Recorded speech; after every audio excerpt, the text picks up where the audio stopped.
polar bear on its hind legs, diving into the tent to get after Matt. Hey, look, I'm gonna be dead honest with y'all, all right? Y'all out camping with me. I wake up, and I see you getting eaten. I'm going this way. No. On July 19th, 2013, 49-year-old Matt Dyer climbed on board a tiny 19-seat Twin Otter airplane that was parked on the tarmac of the Montreal International Airport in Canada.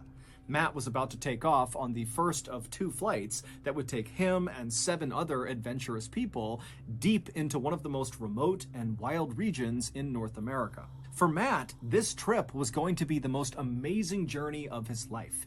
He had seen the ad for this 2-week-long expedition about a year earlier when he was looking through a magazine put out by an environmental organization called How to Not Die Doing This. Now, even though Matt was a lawyer, he didn't make much money. He lived in this tiny town in central Maine where he made a living by offering either free or very low-cost legal assistance for some of the state's poorest residents. But Matt was an avid outdoorsman, and when he saw the opportunity to explore one of Canada's newest national parks that was so far north it was practically in the Arctic Circle, he decided the hefty $6,000 price tag was well worth it. 2.5 hours later, after flying over 900 miles due north away from the airport in Montreal, the Twin Otter airplane that Matt and the others were riding on touched down on a narrow gravel landing strip situated between this huge forest on a mountainside and a river on the other side. After climbing off the plane with all of their equipment, Matt and the 7 others hustled their way over to the stretch of flimsy plywood buildings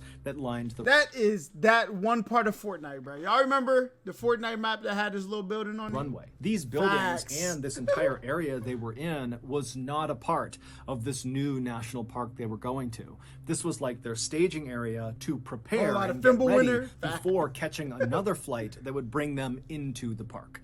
And so Matt and the 7 other people he was with, which included the 2 trip leaders from the Sierra Club, they would stay at this temporary base camp for the next couple of days, going over their hiking routes and talking about emergency procedures and protocols. And then after those 2 days were up, the group felt like they were ready. And so the group packed up all their things and they boarded the tiny float plane out on the water that would take them to their final destination, this new Canadian national park, better known as the Torngat Mountains. 45 minutes later, the pilot of the float plane began to descend through the clouds to make their landing on a little water inlet. And as the pilot did that, Matt and the 7 others were able to look out the window and actually see the Torngat Mountains for the first time. Now, all of them had seen dozens and dozens of pictures of this area, but seeing it for the first time in person was still shocking. Different. The area looks like an alien planet.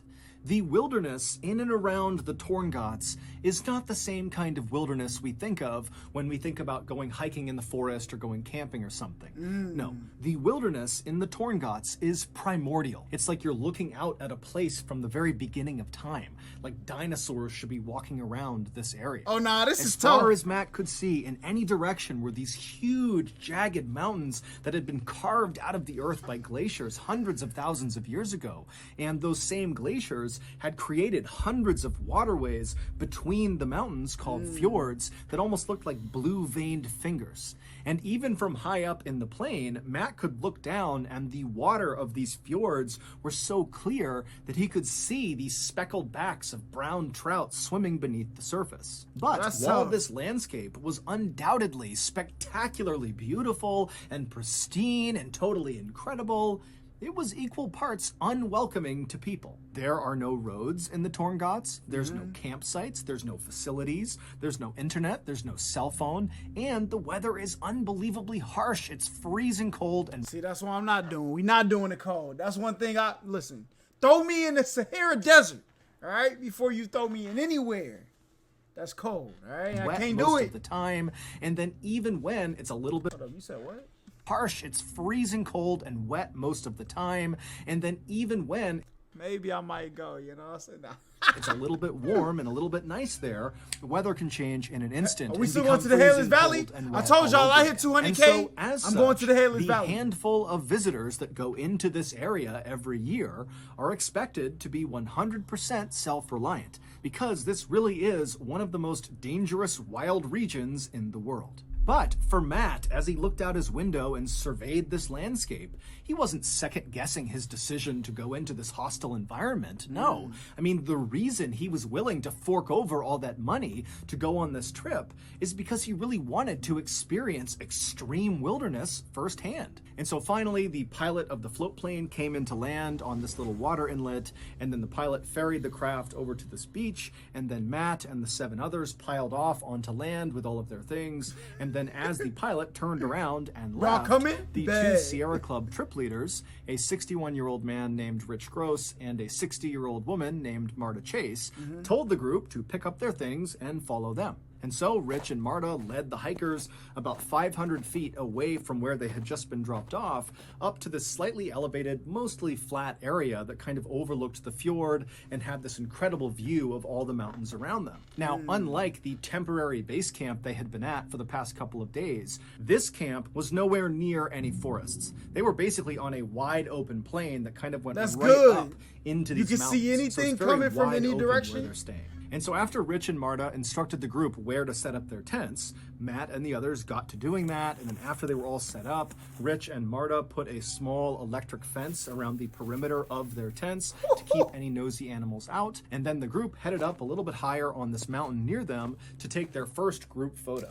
And in this photo, they all look so happy and so excited for what's to come. And over the next couple of days, their trip would go exactly to plan. During the daytime hours, they would hike all of their pre-planned hiking routes all over the mountains and down near the water. And at night, they would eat their food and drink fresh water from the fjord and swap stories from back home. Okay. But their perfect trip was about to become a nightmare.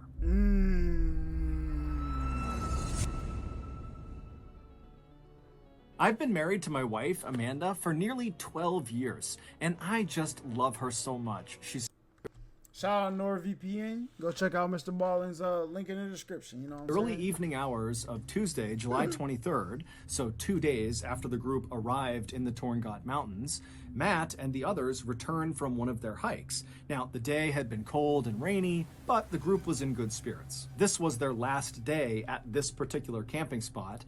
The next morning, they were going to pack up and head farther inland to their next camping spot. After Matt and the others had put their gear back inside of their tents, they came back out to see that Rich and Marta, the 2 trip leads, had organized a special feast for the group to celebrate the successful beginning of their trip. And so the group all sat around eating salami and crackers and drinking rum mixed with lemonade as they talked excitedly about the next couple of days and what they could expect. At some point during the festivities, Matt was tired, and so he broke away from the group. He climbed back inside of his tent, got inside of his sleeping bag, and before long, he was fast asleep. A few hours later, around 3:30 in the morning, Matt suddenly woke up. He had no idea what had woken him up, and so for a second, he just lay there listening to the outside world. That's what you gotta do. Just kind of staring straight up. Now, the moon was out that night, so there was some illumination, and as he looked straight up at the underside of his tent, he sees this huge figure move across the side of his tent and then stop right on top of him. Bro, listen. Ain't no reason they shouldn't be out here with no weapons, all right? Because first of all, I would have shot right through the thing. Whatever's on the other side, it is what it is. If it was one of my fellow campers, you shouldn't have been playing. All right? And then before Matt's brain could process what was happening, this huge figure began pressing down on the fabric of Matt's tent. And so he's seeing his tent collapsing in on him. Matt's not doing anything. He's not saying anything. He's just watching in horror. And then suddenly the tent rips open and these 2 arms reach into the tent and they grab at Matt. And Matt threw his hands up in defense and screamed out for help. And as he did that, he suddenly felt this vice-like grip on the top of his head, and then before long he was being pulled out of the hole in his tent out into the night. And as Matt is being dragged along on the ground, having no idea what's going on, he can't move. All he can hear is this crunching sound, which he would later find out was the sound of his skull. And oh my, you're done. You're finished. This is why I'm not going in the wilderness, all right? Whatever animals out there, y'all gonna have to come catch me, okay? Hey, look, I run from the car to my front door when it's dark outside, all right? I don't know what's in the woods behind my house, but it's not about to catch me, okay? I remember one time I went to Kentucky, they talk about it's coyotes out there. I said, you think I'm going outside? You're done. Now, when I go to the Hellas Valley, I'm going to be on my own, all right? So y'all pray for me. Jaw breaking, and he started to smell this horrible rotten fish smell, and then he felt what felt like saliva coming over his face. And then Matt began kind of trying to look around because he couldn't really move his head, and he noticed all he could see was white fur. And it was then that Matt realized he was in the jaws of one of the world's most powerful and deadliest predators. Standing 10 feet tall on its hind legs and weighing as much as 1,700 pounds, the North American polar bear sits right on... Son. So, I don't know what bear, because I know, like, black bears aren't, like, super dangerous, all right? I've been to, like, Tennessee, you know what I'm saying? I'm still not approaching them, but they look a little nice. I ain't gonna cap, all right? Now, I know them grizzly bears is something serious. I heard polar bears is up there, too, though. Ain't no, bro, listen, I'm not going nowhere. Polar bears, maybe. They got it. This your land, big fella. You got this. On top of the Arctic food chain. And now this apex predator was dragging Matt by his skull down to the beach where Matt knew he would be eaten, even if Matt was still alive when the eating began. When the bear first ripped open Matt's tent and bit down on the top of his skull, Matt let out that scream, and it actually woke up the entire camp. And one of the first people to emerge from their tents to see what was going on was one of the trip leaders, Marta. Okay. And so she jumps out of her tent, and just 3 feet away from her, she sees this huge polar bear on its hind legs diving into the tent to get after Matt. Hey, look, I'm gonna be dead honest with y'all, all right? Y'all out camping with me. I wake up, and I see you getting eaten. I'm going this way. No cap, all right? They gon' man. Not today. Not today, all right? And so Marta instinctively yells out to Rich to get his flare gun, and she dove back into her tent to retrieve her own flare gun. But by the time she and Rich had both emerged, gun in hand, this polar bear had already dragged Matt 200 feet away from the camp. And by this point, the other hikers in the group had also emerged from their tents, and after realizing what was going on, they just stood there, absolutely paralyzed with shock, staring at this bear dragging one of their companions down to the beach to be killed. Then, after Rich fired his flare gun generally in the direction of the bear, it kind of snapped the group out of their paralysis, and then moments later, they were all screaming and banging pots and pans to try to terrify the bear into releasing Matt from its jaws. Matt couldn't hear the sounds of his companions calling out to try to save him, nor did Matt feel any pain. He was in shock. The only thing going through Matt's head as he was being dragged along the ground to the beach was, I'm going to die. I'm either going to die on the way to the beach, or when I get there, then when the bear starts eating me, I'm going to die. And when he thought about this, it was with a kind of eerie, calm detachment. Like he wasn't sad or mad. It was just kind of a fact. This was going to happen. But as Matt was kind of making peace with his reality, Rich fired that flare gun shot, and that ball of chemical fire exploded basically right in front of the polar bear's face. And the polar bear, who was startled by the flare, instinctively whipped its head to the side, up, and then down again, and it didn't let go of Matt. And so Matt was whipped like a ragdoll up, and then was slammed down into the ground. And when Matt hit the ground, he heard the sound of his neck breaking. Oh my God! I'm never playing with life like this, all right? Never playing with life like this. For what? I got air conditioning, heating, walls, a stove, running water. What am I going outside for playing with these animals, huh? But as Matt was laying there the bear released him from its jaws, and then behind Matt, the bear turned around and began walking away. And so Matt could hear the sound of its big paws moving away from him, and suddenly Matt's thinking, oh my God, I might survive this. And so he tried to lay as still as he possibly could so as not to attract any attention, and he began repeating in his head over and over and over again, I got this. Please, bear, go away. Please, bear, go away. But as if out of a horror movie, as Matt is laying there repeating this phrase, another bear he hears come? the sound of this bear stopping, turning around, and start moving back towards him. And so Matt's just thinking, okay, it's going to come back over here, it's going to bite my head, and that's the end.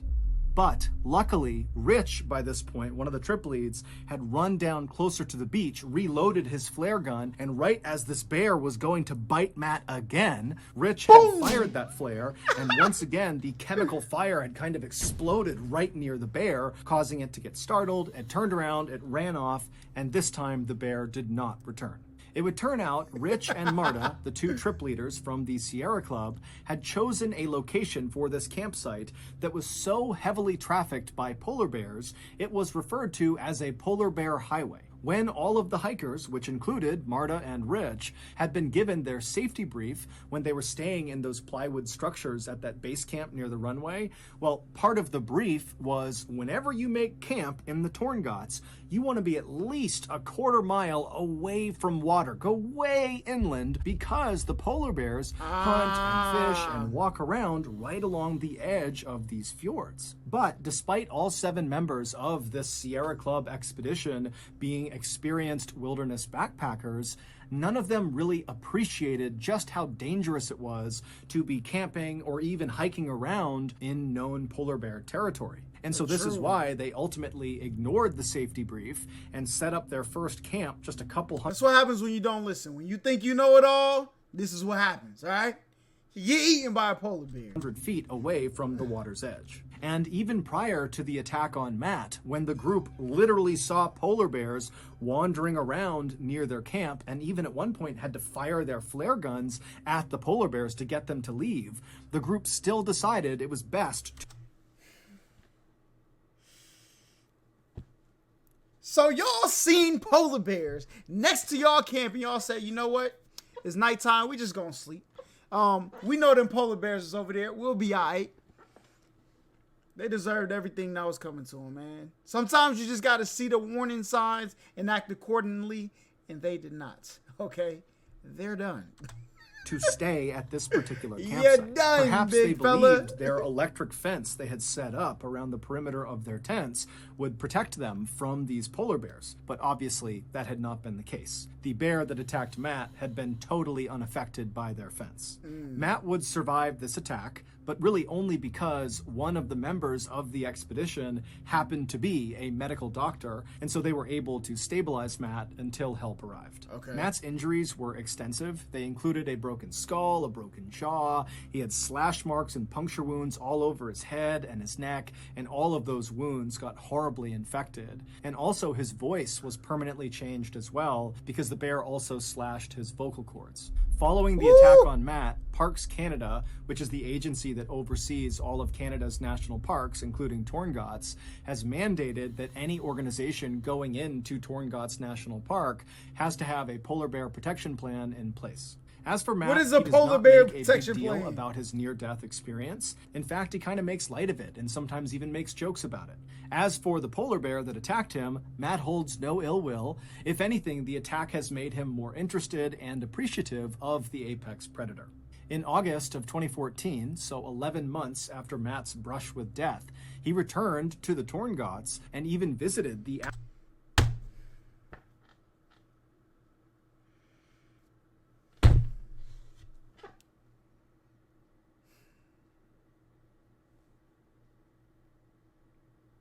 I'm so disappointed. I am disappointed. My man almost got his head bitten off, ripped clean off his spinal cord. My man says, you know what? Him forgiving the bear, to each his own, all right? Would I have gone and tracked down the bear? Probably not. But I also probably wouldn't have been there in the first place. No cap. But to return to the scene of my near death, you're finished. Okay. Actual site of the attack, perhaps to get closure. Except this time, he was in the company of an armed polar bear expert. Okay. So that's gonna do it. If you got, hey man, I don't care who was there. I'm not going back. For what? Look, I don't need no I'm not a person who needs closure. Once I find out right there is where I'm not supposed to be, I'm out of there. Okay, never to return again. Man, what's wrong with this boy? Talking about some. And somebody down below, if you know what a polar bear protection plan is, please let me know. Never gonna use it, because I'm never gonna be where no polar bears are. Yo, get this man Matt up out of here.